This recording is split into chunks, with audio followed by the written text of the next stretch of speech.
Сохраняя наследие, сближая народы. Проект «Маяки дружбы башни Кавказа» в Ингушетии завершается. Волонтеров ждет следующий регион. Детский шахматный турнир «Надежды Северного Кавказа» стартовал в Ингушетии.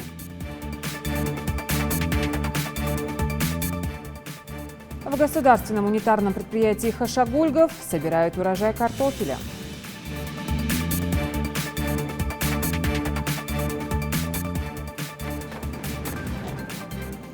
Здравствуйте, это новости 24.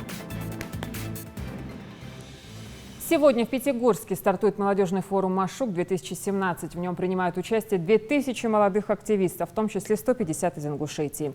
Подготовили свои проекты и претендуют на получение грантов 120 ингушских ребят. В 2 сменах форума будет организована работа 30 образовательных и 20 альтернативных площадок.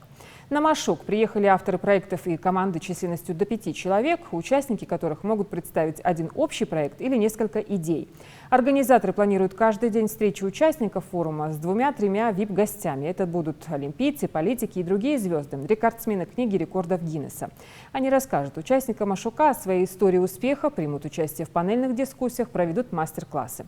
В этом году размер грантов для коллективных проектов составляет от 300 тысяч до 2,5 миллионов рублей.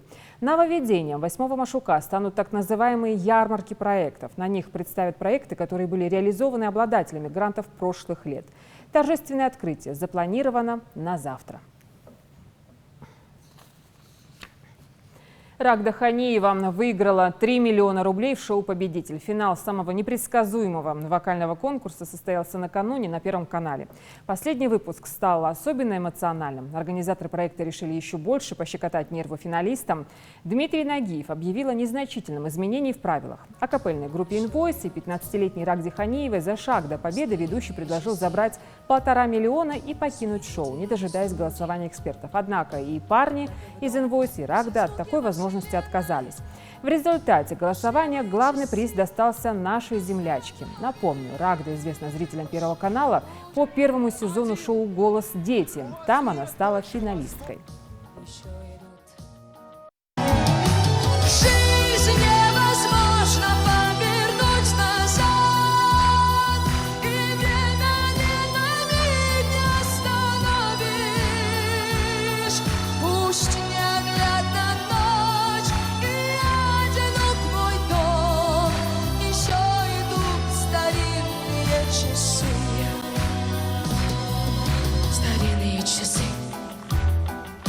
Еще идут старинные часы. Еще идут.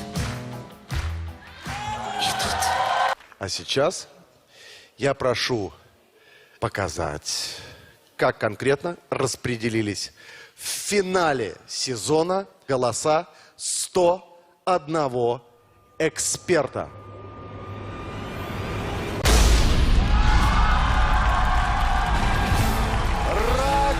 Ханиева становится победителем мегапроекта «Победитель». В Ингушетии реализуется молодежный проект межнационального согласия «Маяки дружбы башни Кавказа». Это фестиваль, который проходит под лозунгом «Сохраняя наследие, сближая народы». Студенты из СКФО и ЮФО несколько дней находились в горной местности нашего региона, помогая реставрировать памятники архитектуры. Их миссия завершается, но только на год. Репортаж Индиры Манкиевой. По тропинкам, по горам, городами, берегам, зажигая по пути маяки, маяки. Собирать рюкзаки участники проекта начнут чуть позже, а пока у них еще много дел. К примеру, по тем же тропинкам подняться к башне и дальше продолжить помогать рабочим в реконструкции башенного комплекса карт. Для этого и разработан проект «Поддержать состояние археологических памятников». Ребята потрудились на славу, немного подустали, но своими результатами довольны. За сегодня я успел с моим другом Эльдаром, мы успели одно корыто точно, и с Баширом успели полностью замесить одно корыто целого чистого бетона, помогли в укладке камней этим же 2 ребятам, и также потаскали песок в большом количестве. В самом начале я думал, что примерно не так будет. что будет как бы в основном культурная программа, но, честно говоря, как говорится, труд каждого облагораживает, и я надеюсь, что данный опыт мне очень поможет в дальнейшем на самом деле. Вика Джима, на первый взгляд, хрупкая девушка, но в ходе участия в проекте заработала себе прозвище «Мачете», исходя из активности, огромного желания работать и из-за легкости, с которой она выполняет любые доверенные ей физические работы. Крапива была намного выше меня, ее было видно очень, просто издалека, и за 2 дня мы очистили все, и, как вы видите, тут ее нет. Устали, конечно, но не до такой степени, чтобы валяться от неизможения сил. Только вот солнце мешает. А девушки, да, конечно, трудно, но мы справились. Сегодня у ребят последний день в Ингушетии. Дальше их ждет Кабардино-Балкария. За неделю, что они здесь провели, волонтеры успели породниться не только с ребятами, но и с самой природой.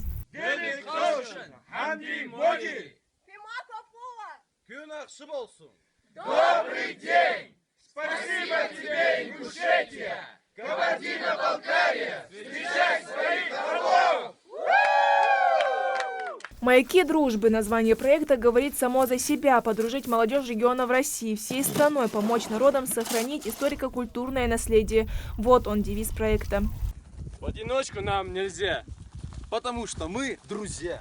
Мы, орлы, летим вперед! Строим башни не на год. Не на год, а на века. Будем прочны, как скала. Развивается наш флаг.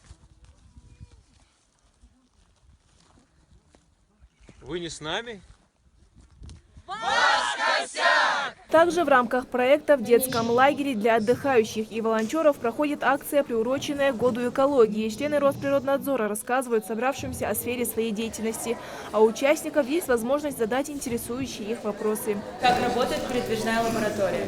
Сразу же определяется качество питьевой воды или воды из реки или водоема какого-нибудь, устанавливается сразу же загрязнение. Вот. Имеются там свои химические добавки, которые устанавливают эту степень загрязнения. Берегите окружающий мир, другой планеты у нас нет. А в случае, если мы продолжим губить природу, мы сами погибнем. С таким призывом выступает одна из отдыхающих в лагере девочек. Должна быть чистая земля и небо чистым быть, а землю эту, не шадя, терзал за веком век и брал все только для себя разумный человек. Сейчас же кинулись спасать природную среду. Но почему ж так поздно мы почуяли беду? Спасти поля, леса, луга и чистую гладь рек. Всю землю можешь только ты, разумный человек. В конечном итоге беседа получилась интересная и познавательная. Организаторы акции раздают всем участникам вот такую вот салатовую ленточку и пакетик с семенами нигелы и призывают посадить их где-нибудь у себя во дворе, в огороде, в городе или в селе. Ну а ленточку в знак поддержки этой акции привязать у себя на руке. Неделя в Ингушетии прошла для участников проекта весьма быстро, но главная суть в том, что эти 7 дней оказались плодотворными. Все поставленные задачи реализованы, цели достигнуты. Мы проводили восстановительные работы на башенном комплексе «Карт». Мы помогали в реконструкции башен. Мы занимались такой работой определенной. Для девочек и мальчиков была своя работа. Мальчики помогали таскать камни, песок, цемент размешивать, а девочки косили траву и протаптывали дорожку. И эта работа, я считаю, она очень важна. И это уникальная возможность приложить свою руку к восстановлению таких уникальных объектов культуры, наследия Ингушетии. И вся эта работа, она очень сплотила нас как команду. И люди с разных республик, с разных районов нашей республики, с разных регионов нашей страны, они получили такую возможность поработать вместе, стать единым целым и сделать что-то полезное для общества. Если в прошлом году студенты из московских вузов, только между ними происходил обмен, то есть представители Ингушетии, Северной Осетии не переезжали друг к другу. В этом году будет наоборот, то есть представители ингушской делегации и представители Кабардино-Балкарии будут обмениваться друг с другом, чтобы почувствовать, какое это работать на другой земле, то есть в другой республике. Изучение культуры Ингушетии, мы подружились с ребятами, я вижу, что у нас даже образовались такие тесные дружеские отношения между ребятами. Выучили несколько слов и Но вообще мне кажется, что ребята... Сегодня я уже видела несколько первых слез, которые были связаны с тем, что скоро нам придется уехать отсюда. И те ребята, которые останутся, конечно же, будут скучать, а те, которые уедут, конечно же, тоже будут вспоминать, что здесь происходило такого замечательного. В межнациональном проекте «Маяки дружбы Башни Кавказа» участвует 8 регионов. С каждым годом проект лишь расширяется, и в нем принимают участие все больше студентов из различных вузов СКФО и России. Это действительно отличная площадка для укрепления отношений новых поколений Кавказа.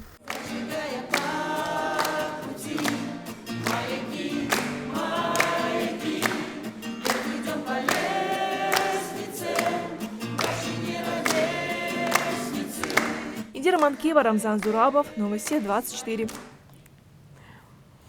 Детский шахматный турнир «Надежды Северного Кавказа» стартовал в Ингушетии. Соревнования проводятся по швейцарской системе в 9 туров в соответствии с действующими правилами ФИДЕ.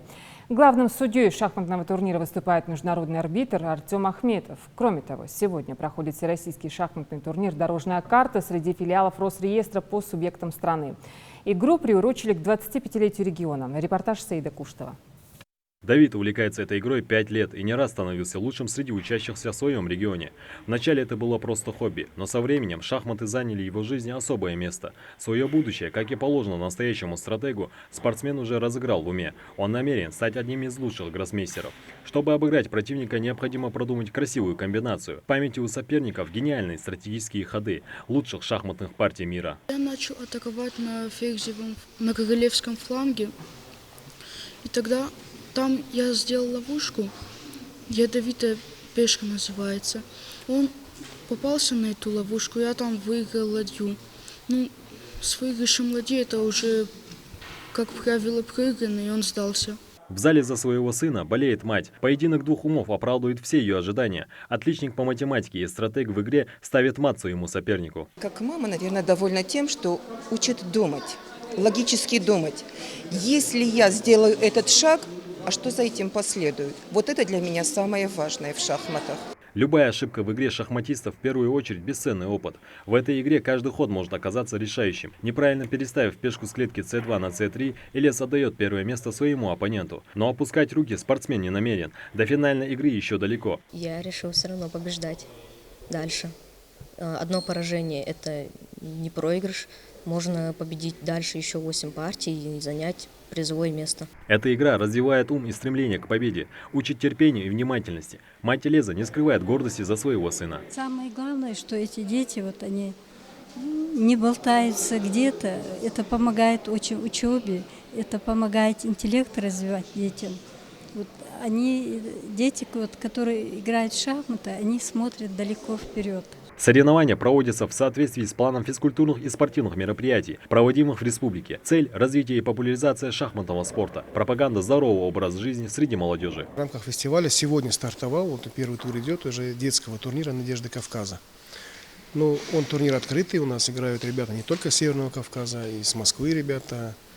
Вообще представлен 200 СКФО, Ставропольский край, Чеченская республика, Северная Осетия, Алания, наши местные ребята. С Киргизстана даже есть мальчик. Все это в рамках фестиваля. Сегодня первый тур, работают судьи, играют дети. Все только начинается. Турнир проводится по классической форме. Участникам дается 60 минут до конца партии, с добавлением 30 секунд на каждый ход, начиная с первого. В процессе первого тура игры нарушений правил не было выявлено. Сегодня у нас первый день, оно только стартовало, поэтому какие-то организационные моменты, безусловно, там присутствовали. Но в целом у нас соревнования по графику началось, то есть никаких эксцессов нет, все участники на своих местах. Вроде бы, только начало. Мы надеемся, что турнир сейчас войдет в колею и будет идти своим чередом, то есть на протяжении 7 дней детский турнир у нас запланирован. Интеллектуальная битва сегодня развернулась и в стенах филиала Федеральной кадастровой палаты по Ингушетии. Там прошел всероссийский шахматный турнир «Дорожная карта» среди филиалов Росреестра разных субъектов страны. Наблюдая за этими игроками, понимаешь, что и здесь соревновательный дух вытесняет простой спортивный интерес. Были очень сильные ребята. Просто немного мне повезло. Так что я рад, что я занял первое место. Сейчас немножко сильнее состав и количество участников тоже больше. Обстановка очень даже нормальная. принимают в Ингушетии, как у себя дома и чувствую себя, к примеру. Приезжаем с удовольствием. Шахматный спорт в Ингушетии стремительно набирает обороты. Возможно, в будущем этих начинающих шахматистов можно будет увидеть на международных баталиях, и они заявят о себе в статусе гроссмейстеров с мировым именем. Саид Куштов, Рамзан Миржоев, Новости 24. Ингушские школьники отправятся на летний отдых в лагерь «Артек». В рамках договора с детским центром с 2015 года во всемирно известный лагерь каждый год отправляются лучшие учащиеся. Каждые 12 смен в течение года из Ингушетии выезжают группы по 10 человек. На этот раз в их числе победители республиканского этапа всероссийского конкурса робототехники. Детский центр имеет давнюю историю. Он был построен еще в 1925 году, расположен в Крыму, на берегу Черного моря, в 12 километрах от курорта города Ялта. В прошлом году по результатам всероссийского рейтинга детских центров отдыха «Артек» был признан лучшим лагерем страны. В государственном унитарном предприятии «Хашагульгов» продолжают собирать урожай картофеля. Здесь трудятся, несмотря на сильную жару. Аграрии из каждого гектара собирают 40 тонн картофеля. В поле выехала Мака Келиматова, ей слово. С полей ГУПа Хашагульгова техника уходит лишь перегруженной картофелем. Здесь 1 гектара собирают урожай в 40 тонн. Аграрии приступили к сбору второго хлеба всего месяц назад. ГУП Хашагульгов поистине можно назвать картофельным. Из 500 гектаров общей площади 400 засажено картошкой.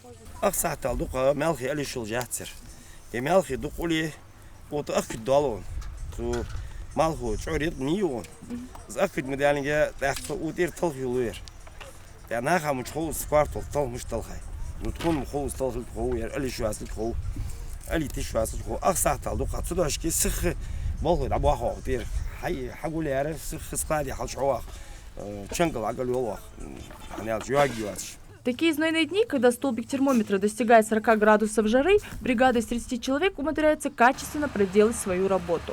Однако рабочие все же соблюдают правила безопасности, ведь солнце может сыграть злую игру. Сборщики урожая выходят на поле только рано утром, из 5 часов вечера, когда солнце не так активно. С наступлением прохладных дней рабочих станет больше, и темп работы ускорится.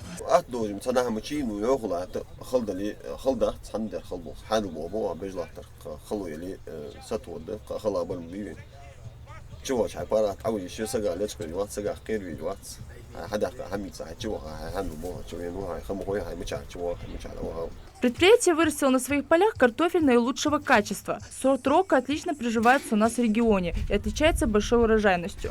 Кроме этого, потребители любят ее за вкус. Причем не только у нас в республике. Предприятие реализует продукцию в соседних республиках. Удобрение. Это